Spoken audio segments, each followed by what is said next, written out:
everyone and welcome to my channel Learn Korean with Harshu. आज की video में we will be discussing chapter number 11 of Bharti Korean Interpreted. So yes, इस chapter का नाम खीरो करके है. Okay, that is based on a grammar pattern. Her chapter में यही होता है. So let us see what is this खीरो and हम इसे कैसे utilize कर सकते हैं while making the sentence. So खीरो 하다, खीरो 하다. Okay, if you see it's written ki is the nominal ending and raw is an adverbial particle. When they are used together with hada, it means to decide to do something. ठीक है, यानी कि simple इतनी भाषा को देखने से better let's easily decoded. खीरो हादा का सिंपल मतलब क्या आया है हमारे पास कि हम जब कोई भी चीज़ को डिसाइड करते हैं करने का, कोई भी चीज़ को डिसाइड करते हैं, कोई भी चीज़ का रेजोल्यूशन बनाते हैं, in that particular case what we do, हम लोग लास्ट में एंडिंग में खीरो हादा यूज करते हैं. ठीक है, not only this, you can also see sentences जिसके अंदर खीरो हादा की जगह खीरो ख्योल्सिम हादा भी यूज करते हैं लोग. खीरो ख्योल्सिम हादा ऐसे करके भी लोग यूज करते हैं क्योंकि ख्योल्सिम हादा का मतलब अपने आप में रेजोल्यूशन भी होता है. That's why. अब रेजोल्यूशन एक ऐसी चीज़ होती है जो हम अगेन सोच विचार करके पूरा प्लान बना के उसके बाद डिसाइड करते हैं करने का. ठीक है ना. सो हमेशा जो हमारा प्रोसेस होता है कोई डिसीजन पे आने का, वो तीन चीज़ों से गुजरता है. ठीक है, सबसे पहले thinking phase, then planning phase, let me write, thinking phase, then planning phase and then decision phase. ठीक है ना. So in case of thinking phase हमारे पास पार्टिकल, हमारे पास जो ग्रामर पैटर्न होता है दैट इज रियल का है. ठीक है, अभी आप लोगों ने नहीं करा होगा but I am giving you a framework कि आप अगर बाद में पढ़ोगे तो इट वुड बी गुड कि आपको पहले से थोड़ी बहुत आइडिया होगा. रियल का है, जैसे मैंने बोला हंगोगे खाल का है, कोरिया जाने का सोच रहा हूँ. Whereas प्लानिंग फेज में वी हैव रियोगो हादा, ये आप ऑलरेडी कर चुके हो. तो कोई चीज़ करने का प्लान बनाया, जैसे हंगोगे खारेगो है, I am planning to go to Korea again. Then decision phase के लिए हमारे पास आ गया खीरो हादा. ठीक है. सो एक चीज़ को हमें नोटिस करना है कि बार बार खीरो हादा कोई चीज़ करने का डिसाइड करे. अब कोई नाउन तो मैं डिसाइड कर नहीं सकती. मैं बोलूँ कि अरे मैंने तो ये करने का डिसाइड करा है, पर आप सोचोगे अरे पॉसिबल नहीं है मैं बोलूँ कि अरे मैंने तो डॉक्टर बनने का डिसाइड करा. नहीं, सेंटेंस गलत नहीं है आपका, बट उस केस में क्या आता है, 의사가 되다 टू बिकम. तो आप इवेंचुअली अटैच तो किसके साथ कर रहे हो, वर्ब के साथ ही कर रहे हो ना. 되기로 했어요, 의사가 되기로 했어요 ऐसे करके लगाओगे ना. तो नाउन के साथ we can't use this form particularly, to become this thing के साथ चल जाएगा. बट अगेन अगर मैं एडजेक्टिव के साथ लगाऊं तो भी इट वोंट वर्क. बिजी होने का डिसाइड करा है, नहीं, it doesn't make any sense. तो आप जो इसका यूजेस देखते हो it's with verb only, it is limited to verb only. तो खीरो हाथा हमेशा एक्शन वर्ब्स के साथ हो सकता है. नहीं तो अगर आप देखो कि डॉक्टर बनने का इस फॉर्म में you can see in some sentences, otherwise it's always with action verb. Also if you want कि अगर हम if you talk about tenses, तो इन दैट केस जो डिसीजन होता है, या तो मैं ऑलरेडी एट दिस मोमेंट कोई डिसाइड कर रही हूँ, ठीक है ना, या तो मैं डिसीजन बना चुकी हूँ. ऐसा भी होता है कि मैंने ये डिसीजन बनाऊंगी, but you see in majority of cases हम लोग प्रेजेंट और पास्ट डीलिंग से बात करते हैं, के बारे में बात करते हैं. तो ये वाला जो पैटर्न है पास्ट प्रेजेंट में ज़्यादा लगता है. ऐसा नहीं है फ्यूचर में नहीं बन सकता. मैंने बोला नहीं 학교에 가기로 했어요. 가기로 할 거예요. ठीक है, कल मैं स्कूल जाने का डिसाइड करूंगी. सुनने में थोड़ा वियर्ड लग रहा है ना, बट अगर क्योंकि मुझे यही चीज़ बतानी होती है, मैं प्लान के फेस में, थिंकिंग के फेस में बना देती ना. ज़रूरी नहीं था ना कि I have to use the खीरो हादा पैटर्न, the decision pattern over there. थोड़ा ऑकवर्ड लगता है. तो यू रेयरली सी या you never gonna see this pattern with future. हमेशा पास्ट या प्रेजेंट में देखोगे दैट इज खीरो हादा, आई मीन खीरो है सॉय. ठीक है. सो लेट अस सी सम एग्जाम्पल एज वेल. तो अगर मैंने बोला 우리는 영같이, आजकल वैसे भी धुरंधर बहुत फेमस है ना, 우리가 영화를 보기로 했어요, हम लोगों ने डिसाइड करा है कि आज तो हम मूवी देखने जाएंगे, nobody can stop us, we gonna see the movie. ठीक है, I'm writing it over here so that you can see the example. Then I have written 더 열심히, 더 열심히 공부하기로 했어요. 더 열심히 공부하기로 했어요. 잠시만요, यहाँ पे एक चीज का ध्यान रखना, देखो हमने करने का डिसाइड करा है, मैंने करने का डिसाइड करा है, सो इट्स नॉट लाइक कि जैसे होता है ना कि जो डिसीजन होते हैं वो पर्सनल लेवल पे भी हो सकते हैं, अदरवाइज हम एज अ, कहते हैं ना, एज अ ऑफिस मेंबर और एज कलीग्स हमने ये डिसाइड करा, तो एज अ ग्रुप भी डिसीजन मेक हो सकता है और सेल्फ के लिए भी हो सकता है, दोनों ही केस में it gonna work fine.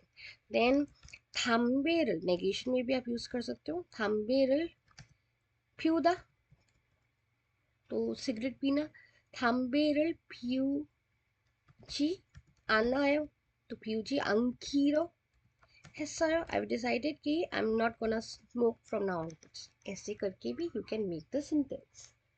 Let's see one more. 회의를 연기하려고, 미안해요, 연기하기로 했어요. We have decided to postpone the meeting. यहाँ पे 연기하다 means to postpone. ठीक है ना? Now let us see the example that is there in the book. 극장에서 영화를 보기로 했어요. Theatre के अंदर movie देखने का सोचा. It's the same example. 토요일에 도서관에 가기로 했어요. 아니면 정했어요. देखो यहाँ पे उन्होंने 하다 से एंडिंग ना करके 정하다 से कर दी. क्यों कर दी? Because it's a similar word for resolution, promise, you can say, तो they can be interchangeably used. ठीक है ना? नेक्स्ट वाला भी अलग है, देखना. तो इसका मतलब था कि सैटरडे वो लाइब्रेरी में जाने का डिसाइड करा है. ठीक है ना? the meaning remain the same whether you use 하다, 정하다, 결심하다. alright. then 그 친구와 싸우지 않기로 했어요. 않기로 결심했어요. मैंने डिसाइड करा है कि अब मैं उस दोस्त के साथ नहीं लड़ने वाली, बहुत हो गया. तो साउदा जो होता है इट मीन्स कि लड़ाई करना, तो लड़ाई नहीं करने का डिसाइड करा. नेक्स्ट वी हैव आचिम 일찍 일어나기로 결심했습니다. I have decided कि मैं हर सुबह जल्दी टाइम पे उठा करूंगी. Then 올해 안으로 결혼하기로 했어요. 올해, 올해 is the word for this year. 안으로 का मतलब अंदर, यानी कि with in this year you can say, तो इस साल के अंदर अंदर मैंने शादी करने का डिसाइड करा है. Computer 배우기로 했습니다. I have decided to learn computer, कि कैसे चलाते हैं. ठीक है. Now let us see the words. We have 극장, again theater के लिए, 영화관 movie hall के लिए, 도서관 library, it's they are the easy words. साउदा to fight, सेव्य, ये वर्ड अच्छा है एंड ऊपर भी नहीं ये बनता. This is the word for dawn, DAWN, or you can say early in the morning. 결심하다 to decide, 올해 this year, 안으로 within, 결혼하다 शादी करना, 방학 동안 vacation की दौरान. Then you have 배우다 to learn. Now let us see the conversation. It's about खींचा ताकि, खींचा is train, थादा का मतलब ride करना, यहाँ पे खी क्यों लगाया है हमने? टू एड दैट ing वाली थी. ठीक है ना? ing जब लगाते हैं, और यू कैन सिंपली से जब हम वर्ब को नाउन बनाते हैं तब हम दा हटा के की को अटैच करते हैं. That's why they are using it everywhere. Now it's a small conversation, context में थोड़ा बहुत वर्ड्स ऐसे हैं, otherwise it's fine. Raju, 광주까지 KTX 한 장 주세요. 광주 again जगह का नाम है. काजी तक, 광주 तक एक KTX जो कोरिया की ट्रेन है उसका नाम है. एक जांग, जांग यहाँ पे क्या है? Counting unit for ticket. तो मुझे जरा आपने एक टिकट दे दीजिए 광주 तक की. तो आने वाला जो गाइड कर रहा है, जो बता रहा है, वो बोल रहा है 오늘은 토요일이라서 표가 매전되었습니다. आज ना सैटरडे है इस वजह से, तो यहाँ पे इरासो क्या है, आसो ओसो का नाउन फॉर्म, ठीक है ना। क्योंकि आज सैटरडे है इसलिए फ्यो दैट इज टिकट मेजॉन थ्योसमिदा आर सोल्ड आउट के लिए बोल होता है। तो टिकट सारी खत्म हो गई क्योंकि आज सैटरडे था, ठीक है ना, सैटरडे था। देन राजू सेट खुरोमियन मुसन 열차 का नाम है इससे, अगर ऐसा है तो कौन सी 열차 यहाँ पे किसके लिए बोला गया है, जैसे कौन सी ट्रेन लेफ्ट है उसके इस पे पूछने के लिए they have used the word 열차, ठीक है ना।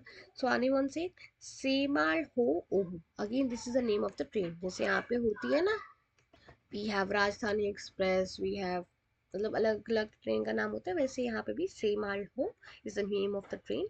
ओहू इज दोपहर, नेशी दैट इज 4 बजे, झाप्योनी, झाप्योन का मतलब इट्स ट्रांसपोर्टेशन एंड इसमीदा इज है, ठीक है। तो सिंपल सीधा कहने का मतलब है कि दोपहर की 4 बजे ये सेमा हाउल वाली जो ट्रेन है वो चलेगी, ठीक है ना। देन राजू से 그 열차로 가기로 하죠, चलो फिर मैं ऐसा करता हूँ, वहां से जो होता है ना, खुद ही खुद मन मन में भी बातें करते हैं यार, चलो इससे ही चला जाता हूँ, वैसे ही कि चलो इस वाली गाड़ी से, यू कैन से गाड़ी से, 열차 का ट्रांसलेशन गाड़ी से चला जाता हूँ। 가기로 하죠, मैं ऐसा डिसाइड करता हूँ। आने वन से सेमाल होरो 가기로 정하셨습니까, अगेन कि आपने डिसाइड कर लिया है उस ट्रेन से जाने का। And one thing to be careful of, यहाँ पे छोंखादा होता है छोंग हशीदा के साथ, they have use that past form. Why so, because if you see, जो एक कस्टमर से डीलिंग कर रहे होते हैं, they always use all of it regardless of their age, right. Then Raju से ने से मान लो 한잔 주세요, ऐसा है तो मुझे एक टिकट दे दीजिए। 아니 원셋 기차를 타실 때 서울역이 아니라 영산역에 가셔서 타야 합니다। तो बोलता है कि इस ट्रेन को पकड़ने के लिए आपको सोल yok नहीं जाना, सोल स्टेशन नहीं जाना, आपको युंगसान स्टेशन जाना है, वहां से ट्रेन पकड़नी है। तुम जैसे यहाँ पे बोलते हैं ना कि यहाँ पे न्यू दिल्ली नहीं जाना, ये वाली यहाँ पे जाके पकड़नी है, वैसे सेम हिसाब है। So Raju said, 알았습니다. Okay, I got it. आनेवन सेड 20분 전에 개찰이 시작합니다। तो 20 मिनट, गाड़ी निकलने से 20 मिनट पहले जो गेट है वो खुल जाते हैं। अब फॉन, ठीक है, यहाँ पे जैसे बोलते हैं ना 첫 번째, 첫 번, 두 번째, 두 번 아니면 세 번, वैसे ही 6 है तो हम प्योर कोरियन का यूज करेंगे तो it would be 여섯 번, 여섯 번 is 6 number, 6 number प्लेटफॉर्म으로 들어가셔야 합니다, आपको 6 नंबर प्लेटफॉर्म से जाना है। एंड देन राजू से 고맙습 ओ 고맙습니다, अच्छा, I think they have written it wrong here, यहाँ पे उसने 감사합니다 बोला and then any one would have said कि 고맙습니다, थैंक यू, ठीक है। Then let us see the vocabulary, 광주, Gwangju is a really famous place in Korea, that's why they have used it here। and they have say माउल्हो, that is again कोरियन नेम है तो ऐसे ही ट्रांसलेट करा हुआ है, से माल ट्रेन। सोनिम is the word for guest, कभी कभार लोग कस्टमर के लिए भी यूज करते हैं। प्यो is for ticket, and then you have मेजॉन द्विदा टू बी सोल्ड आउट, थादा टू गेट ऑन बोर्ड, किसी पे राइड करना, सोल योग सोल स्टेशन, योंगसान योग योंगसान स्टेशन, देन खेचाल हादा to open, right? So that was all about this video. Hey, thank you so much for watching. See you in my next video. Bye bye.